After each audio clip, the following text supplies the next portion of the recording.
widow refused $120,000 for an old truck worth $35,000. The collector kept raising the price. She kept saying no. The reason was hidden in the glove box for 42 years. Some trucks are just trucks, and some trucks are love letters that never got mailed.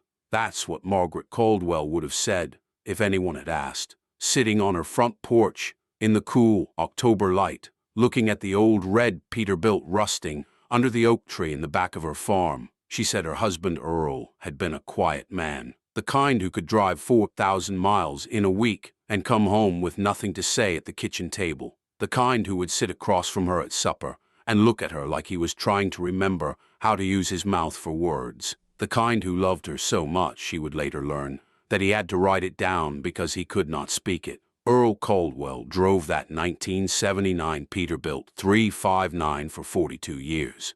He drove it across every state line in America.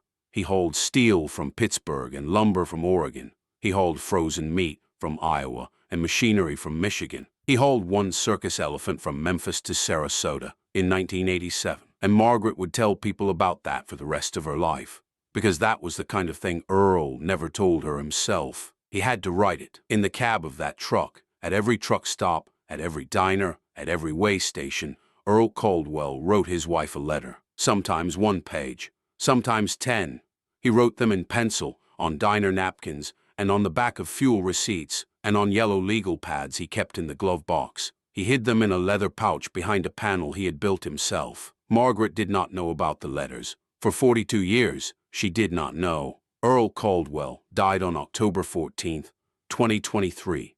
Cardiac arrest in the cab of his Peterbilt at a rest stop in Tennessee. He was 67 years old. They found him with a pen in his hand and a half-finished letter on the dashboard. That letter was the only one he had ever planned to mail. It was addressed to Margaret. It said, "Margaret, I am writing this in case I don't make it home tonight. I want you to know." He did not finish the sentence. This is the story of what was hidden in a glove box for 4 decades, of a widow who refused a fortune, of a wealthy man who did not understand, and of a 16-year-old grandson who finally opened a panel his grandfather had built when he was 25 years old. Margaret Ann Whitfield met Earl Caldwell in the spring of 1981. She was 21 years old, a second-year teacher at Henry Clay Elementary School in Lexington, Kentucky. She lived with her parents in a small farmhouse on the outskirts of town. She read books in the evenings on the porch. She was waiting for her life to start. Earl was 25. He had been driving trucks for 3 years, working for a small freight company out of Louisville. He came to a church social on a Sunday afternoon in March because his mother had made him come. He stood in the corner near the punch bowl in a cheap brown jacket. He did not talk to anyone. Margaret saw him. She walked over with 2 cups of punch. She said, "You look like a man who doesn't want to be here." Earl looked at her. He could not think of anything to say. He took the punch. That was their first meeting. She married him 6 months later. People who knew Margaret asked her why. They said, "Earl Caldwell doesn't talk, Margaret. He never has. How does a teacher marry a man who can't speak?" Margaret would say, "He listens."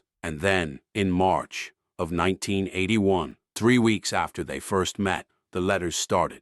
Earl was at a truck stop in Memphis, Tennessee. He had been thinking about Margaret for 2 weeks straight. He could not find words to say to her in person, so he sat in a diner booth at midnight, ordered a coffee, and wrote her a 3-page letter on the back of placemats. He mailed it the next morning. Margaret received it in Lexington 4 days later. The letter began, "Dear Margaret, the road feels longer when you're not on it with me." It was the most beautiful sentence anyone had ever written to her. She kept that letter in a small wooden box on her dresser for the rest of her life. They were married in September. Earl bought his 1979 Peterbilt 359 used in 1981. He paid $4,000 down and financed the rest. It was a working man's truck, red paint, chrome bumper, long nose. It would be his for the next 42 years. The letters did not stop. Margaret kept them in a shoebox under her bed, then a second shoebox, then a third. But in 1985, something changed. Earl stopped mailing them. Margaret did not know why. She did not ask. The letters that had been coming once a week stopped coming at all. She thought maybe Earl had run out of things to say. She thought maybe their marriage had moved into the quiet years that all marriages move into. She did not know that Earl had not stopped writing. She did not know that he had only stopped sending.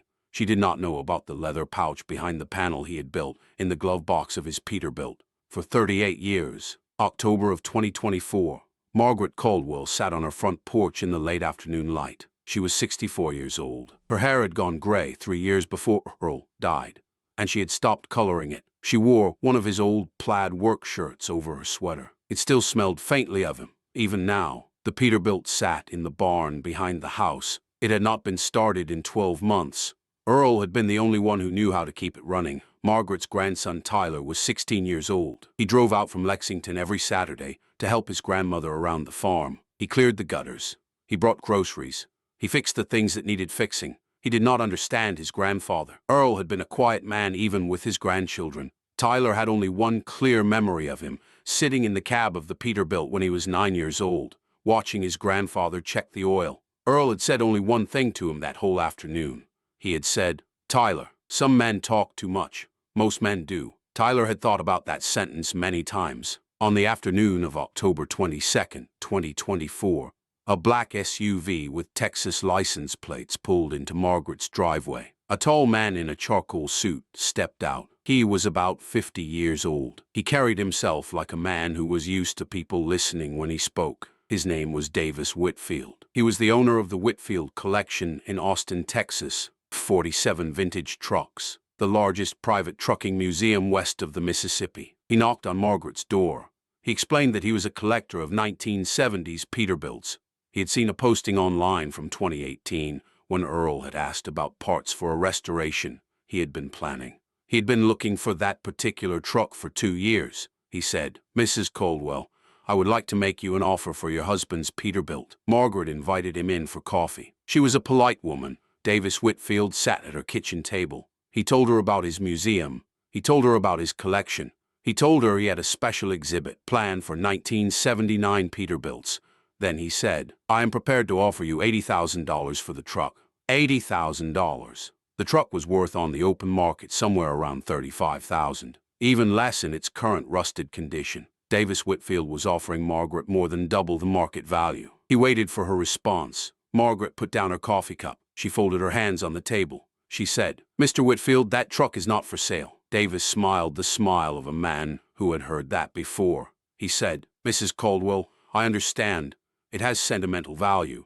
Why don't we say 90,000? Margaret said, "Mr. Whitfield, I am not bargaining. The truck is not for sale." Davis paused. He looked at the kitchen, the framed photograph of Earl on the wall, the empty fireplace, the lamp that needed a new bulb. He said, "Mrs. Caldwell, may I ask why?" Margaret said, "Some things aren't about money." Davis Whitfield left his business card on her kitchen table. He said, "Please think about it. I will be back." He came back 2 weeks later. This time he brought a leather briefcase. Margaret invited him in for coffee again. He sat at the kitchen table. He set the briefcase on the chair beside him. He said, "Mrs. Caldwell, I want to be straightforward with you.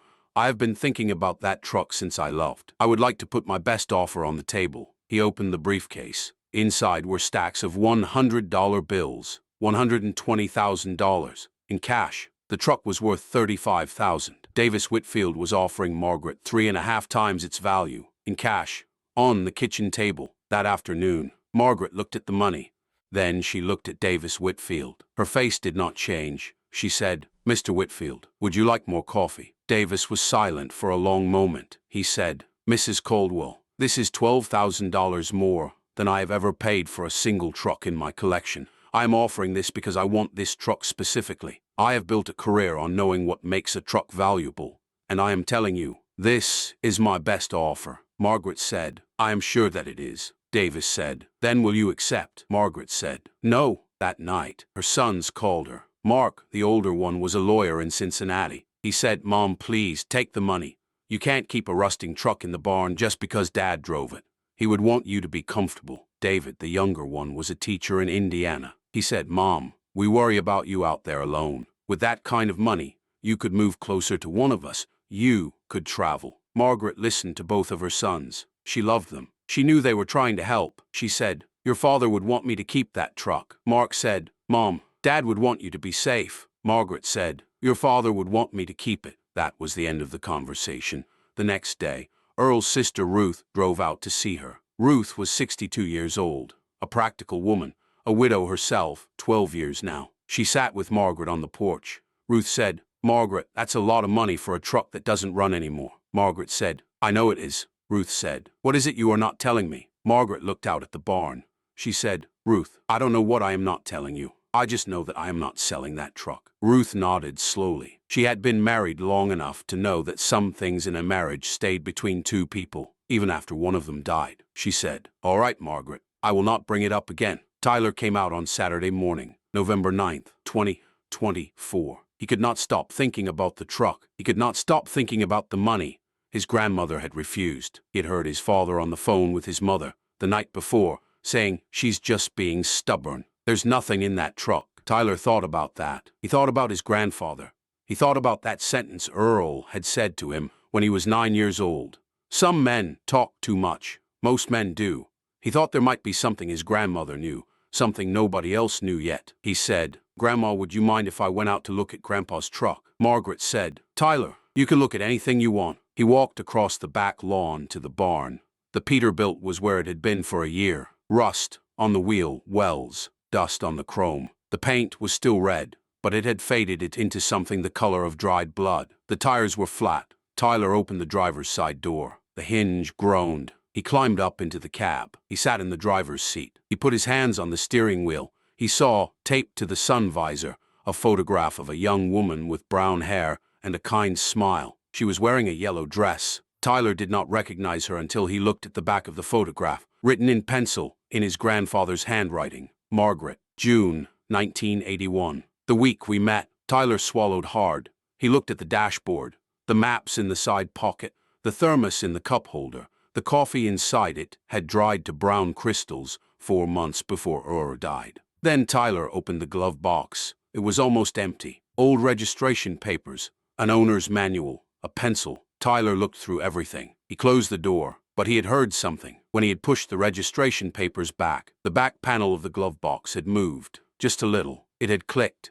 He opened the glove box again. He pressed his hand against the back panel. It moved. He pressed harder. A small wooden door swung open. Behind it was a leather pouch, brown leather, worn smooth by years of touching. Tyler reached in. He took the pouch out. He was alone in the cab of his grandfather's truck on a Saturday morning in November. He opened the pouch. It was full of folded paper, hundreds of folded letters, some yellowed by age, some white and new, all folded carefully, all in the same handwriting. Tyler unfolded the first one. It was dated March 14th, 1985. It began, "Memphis, Big M truck stop. The waitress here reminds me of you.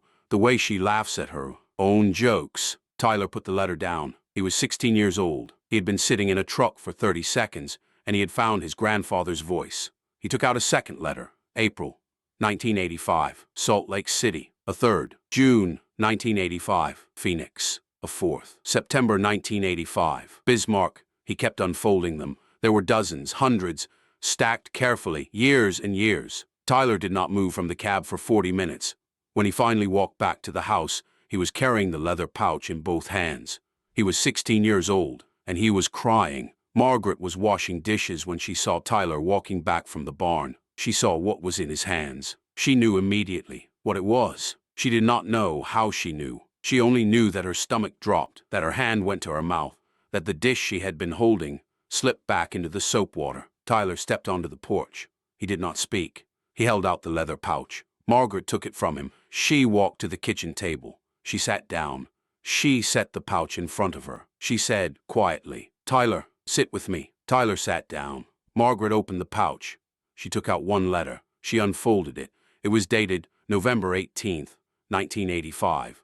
It was from Earl at a truck stop in Kansas. It began, "Dear Margaret, I'm sitting in the Iron Skillet Diner outside Topeka tonight. The snow has started. The other drivers are talking about football. I cannot stop thinking about the way you laughed at the dinner table on Sunday." Margaret read it. She read another one, then another. The sun moved across the kitchen window. Tyler made his grandmother a cup of tea. He brought her a tissue. He sat across from her in silence. She read for 2 hours, for 3 hours. She found letters from every state, from every truck stop, from every long night. She found a letter dated 1987, the year Earl had hauled the circus elephant. The letter said, "Margaret, You will not believe what was in my trailer this week. Tell Mark and David. Tell them their father met an elephant. She found a letter from 1991, the year their second son, David, almost died of pneumonia. The letter said, Margaret, I am at a phone booth in Tucson.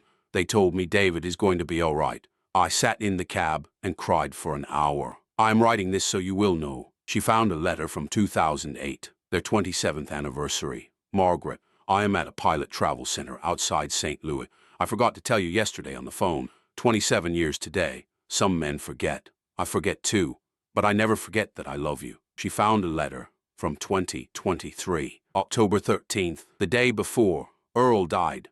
Margaret, I am at the rest stop outside Cookville. The truck has been making a noise. I will get it looked at when I get home tomorrow. I want you to know something I have been wanting to write down for a long time. She found the letter on the dashboard, the one he had not finished. I want you to know. Margaret put both her hands on the kitchen table. She put her head down on her hands. She said, Tyler, your grandfather wasn't a talker. Tyler said, Grandma. Margaret said, he was a writer who didn't know it. Tyler said, Grandma, why didn't he mail them? Margaret looked up at her grandson. She thought about it for a long moment. She said, I think he wanted me to find them someday when he wasn't here anymore. She said, I think he wanted to leave me his voice. The next morning, Margaret called Davis Whitfield. She said, Mr. Whitfield, I would like to talk to you. Could you come back? Davis was in a meeting in Austin when she called. He left the meeting. He flew to Lexington that afternoon.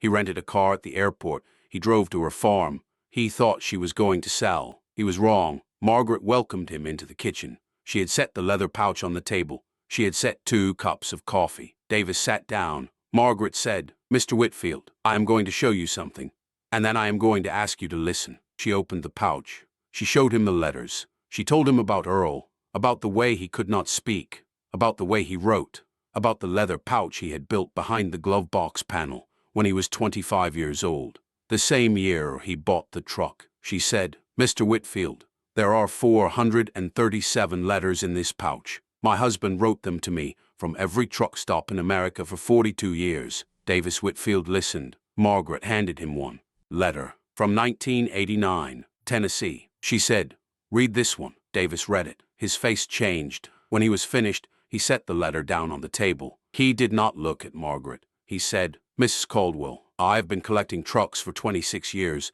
I've spent millions of dollars on machines. I've never read anything like this. Margaret said, Mr. Whitfield, my husband loved me so much that he could not say it, so he wrote it down, and he hid the writing in the only place he knew I would find it eventually. She paused. She said, he left me his voice. She said, that truck is not worth $120,000 to me. It is not worth $35,000. It is not worth $1. She said, it is worth everything I have left of him. Davis Whitfield did not speak for a long time. Finally, he said, Mrs. Caldwell, I am sorry.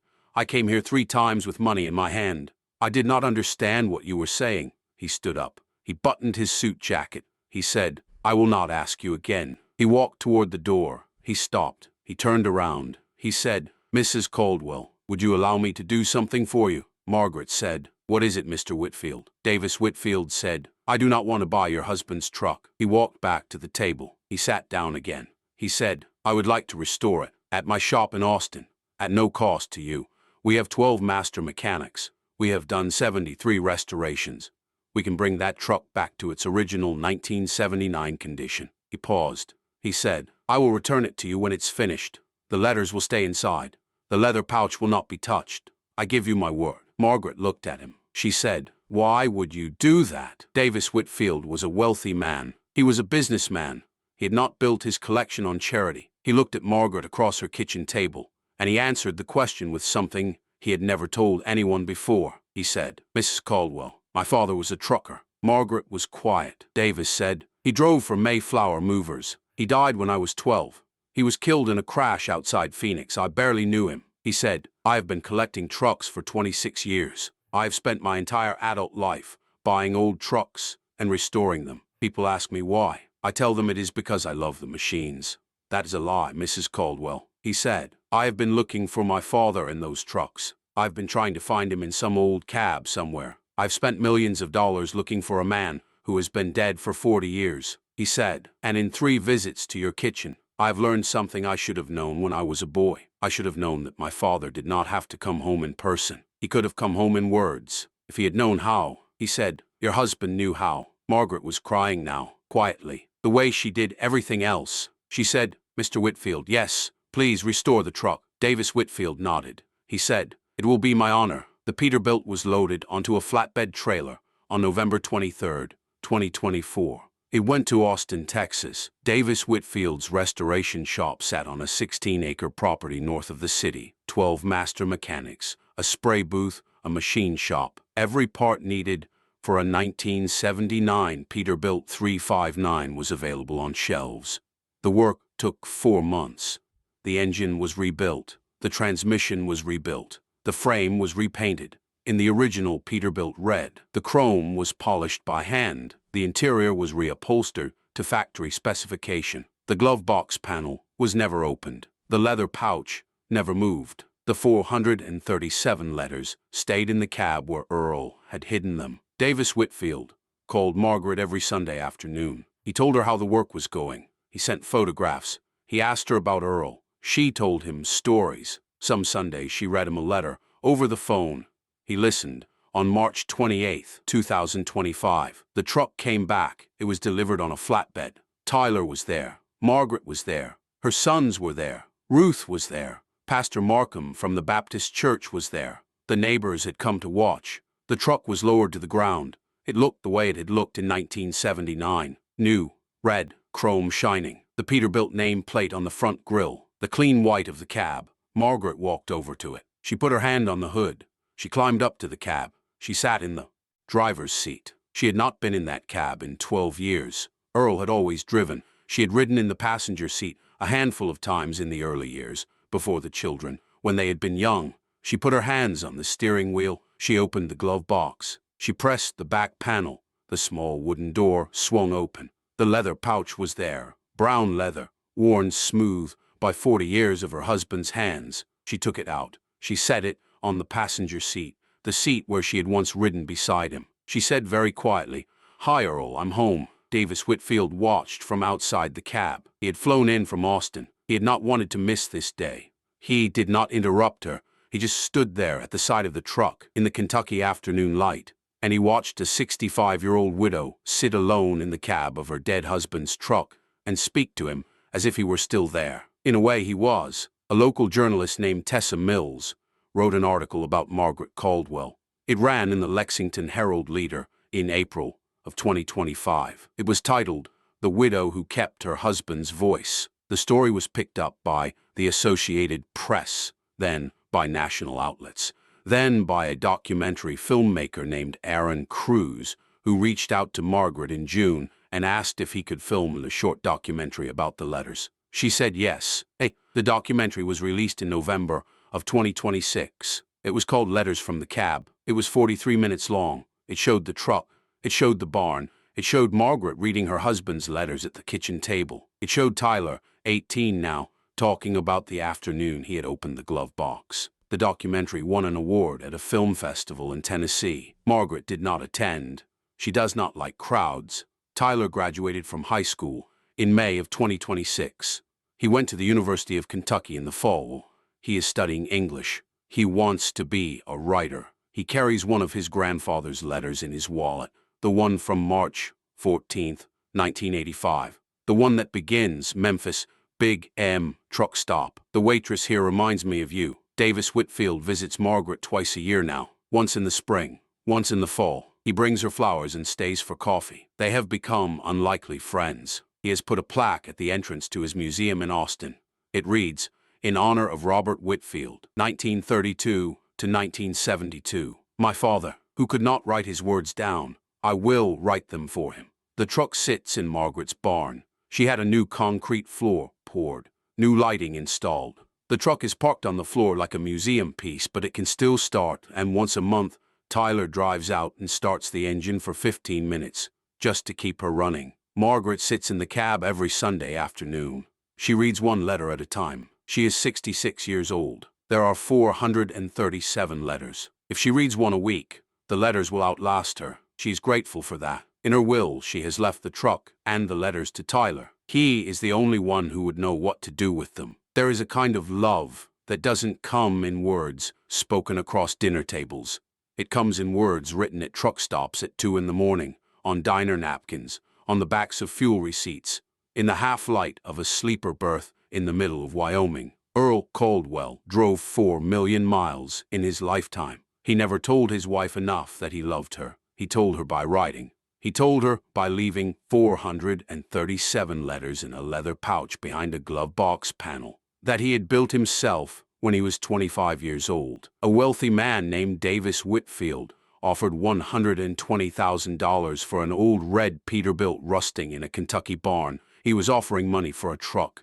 What he didn't know, what he couldn't know, was that he was offering money for a man's voice, for 42 years of words, for a love that had been hidden in the cab of a long-haul truck for 4 decades, written by a man who could not speak it. Margaret Caldwell refused. She kept the truck, she kept the letters, she kept the voice. Some things don't have a price. And some men, the quiet ones, the ones who could not speak when their wives were standing in front of them, some men leave behind words that outlive them. Earl Caldwell did not have to come home anymore. He had already left his words there, waiting in a glove box for 42 years for her.